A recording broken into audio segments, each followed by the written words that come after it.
Welcome to mini blog. आता रात्री आम्ही 11 वाजता मी ब्लॉग शूट करते।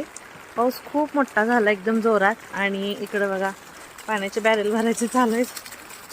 तेव्हा पाणी वाहते बॅरेलमध्ये घाण पडू नये म्हणून साडी बांधून ठेवली होती। आता हे बॅरेल भरून वाहते तेव्हा इथून वरून पाणी येते आपल्या छतवरून पडते। मी छत्री घेऊन उभा आहे आणि तिकडे हे पेचं पाणी भरून ठेवायला लागले। एकच मिनिट मी तिकडे जाते।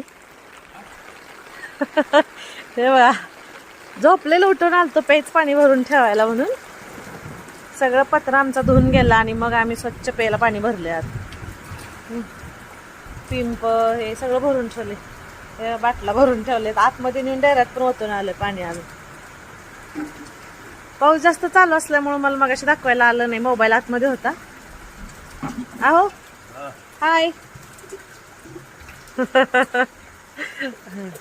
बंद झाला आता।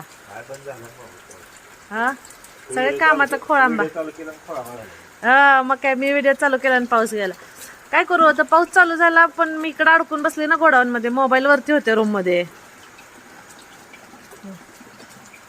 नॅचरल पाणी पावसाचं प्यायला एकदम गोड। आणि असं जेव्हा पाऊस पडतो ना त्यावेळेस आम्ही असं आवर्जून पिण्यासाठी पाणी सगळं भरून ठेवतो।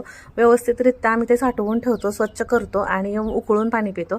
आणि दुसरं तर तुम्हाला माहितीच आहे, पावसाचे पाणी पिण्याचे खूप सारे फायदे आहेत। कारण ना पावसाचं पाणी हे ना नैसर्गिकरित्या आकाशातून येतं ना, त्याच्यामुळे ना त्याच्यावरती कोणत्याही प्रकारची रासायनिक प्रक्रिया ही झालेली नसते।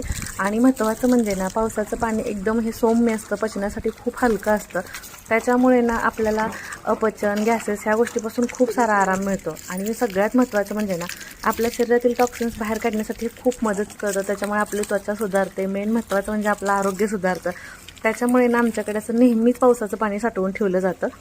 चला मग आता घेऊन जाते मी बॉटल ही।